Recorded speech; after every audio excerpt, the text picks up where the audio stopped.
নমস্কার দিদি, আমি এক প্রত্যন্ত গ্রাম থেকে এসেছি।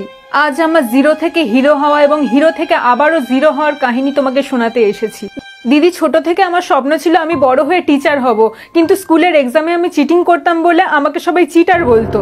কিন্তু সেই চিটার কি করে টিচার হলো সেই গল্পই আজকে শোনাবো। দিদি, আমার অনেক কষ্টের জীবন ছিল। খাওয়ার জন্য ঘরে টাকা ছিল না, কারণ সব টাকা তো আমরা ব্যাংকে রাখতাম। তো ফাইনালি ব্যাংক থেকে টাকা তুলে ঘুষ দিয়ে অনেক কষ্ট করে ওই চাকরিটা পাই। সবাই ভাবে যে ঘুষের চাকরিতে নাকি কষ্ট নেই, কিন্তু তারা তো জানে না ব্যাংকের লাইনে দাঁড়িয়ে অতগুলো টাকা তোলা কত যে কষ্টের। সেটা দিদি আমি ছাড়া আর কেউ জানে না। তারপর সেই লাখ লাখ টাকা নিজের ঘাড়ে করে বয়ে আনলাম দিদি। আবার সেই টাকা সারা রাত জেগে নিজে গুনে চেক করে নিলাম। দিদি, আপনি বলুন তো অতগুলো টাকা গুনতে কি কষ্ট হয় না? তারপরেও লোকে বলবে আমি নাকি ফোকটে চাকরি পেয়েছি। না ভাই, ফোকটে না, আমাকেও কষ্ট করতে হয়েছে। রাত জেগে তোমরা যেমন বই পড়েছো, রাত জেগে আমাকেও টাকা গুনতে হয়েছে। তো দিদি, তারপর অনেক লড়াই করার পর আমি চাকরি পাই। সেদিন আমি অনেক খুশি হয়েছিলাম। অনেক কষ্ট করলে যে কেষ্ট মেলে সেটা আমি প্রমাণ করে দিয়েছি দিদি, প্রমাণ করে দিয়েছি। যে মেয়েটা উচ্চ মাধ্যমিকে দুবার ফেল করেছে, সেই মেয়েটা আজ উচ্চ মাধ্যমিকের স্টুডেন্টদেরকে পড়াচ্ছে। এটা যে কতটা গর্বে সেটা আমি বলে বোঝাতে পারবো না দিদি। আমি নিজে ইতিহাসে ফেল করেও স্টুডেন্টদেরকে ইতিহাস পড়ি, ঐতিহাসিক রেকর্ড করেছি। এই, তুমি নিজে ইতিহাসে ফেল করে আবার অন্যদেরকে ইতিহাস কি পড়াও? বলো তো পলাশীর যুদ্ধ কিভাবে হয়েছিল?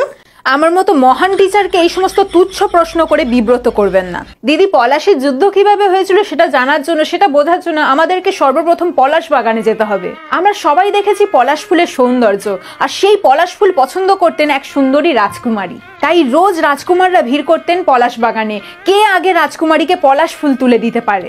আর এই পলাশ ফুল নিয়ে রাজকুমারদের মধ্যেকার যুদ্ধকেই আমরা পলাশীর যুদ্ধ নামে জানি।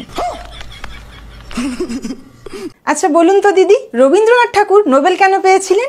এটা কোন বাঙালি জানে না? দিদি, আমি একজন টিচার হয়ে এটুকু জানবো না? আসলে রবি ঠাকুর কদবেল একেবারেই পছন্দ করতেন না, এমনকি বেল ফুলও পছন্দ করতেন না। আর শুধু তাই নয়, কলিং বেল, সাইকেলের বেল, কোনো বেলই তিনি পছন্দ করতেন না। আর যেহেতু উনি কোনো বেলই পছন্দ করতেন না, তাই ব্রিটিশরা ওনাকে নো বেল দিয়েছিলেন। দিদি, এত জ্ঞান নিয়ে আপনি ঘুমান কি করে? আচ্ছা বলুন তো তাজমহল কে বানিয়েছে? আমাদের তাজ হোটেল যে বানিয়েছে সেই তাজমহল বানিয়েছে। তাহলে তাজ হোটেল কে বানিয়েছে? তাজমহল যে বানিয়েছে।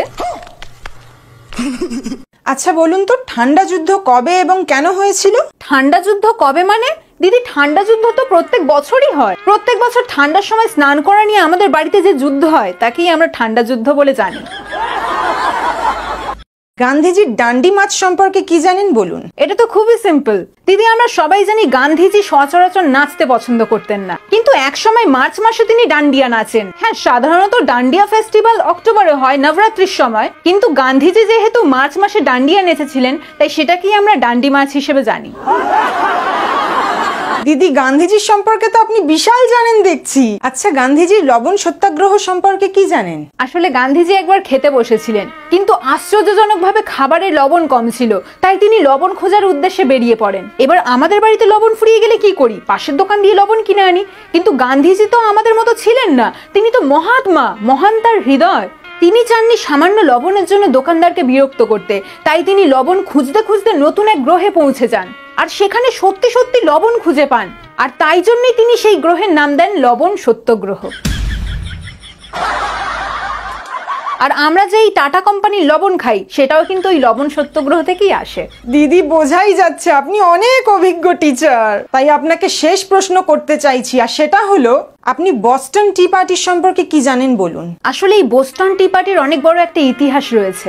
একসময় বোসবাড়িতে টন চা উৎপাদন হয়েছিল। সেখানে black tea, green tea, milk tea, lemon tea সব ধরনের চায়ের ব্যবস্থা ছিল। আর সেই চা পার্টিতে গান্ধীজিও উপস্থিত ছিলেন। আর গান্ধীজি সেই চা খেয়ে এতটাই মুগ্ধ হয়েছিলেন যে বোসবাড়ির চা উৎসবকে তিনি বোস্টন টি পার্টি হিসেবে নামকরণ করেছিলেন।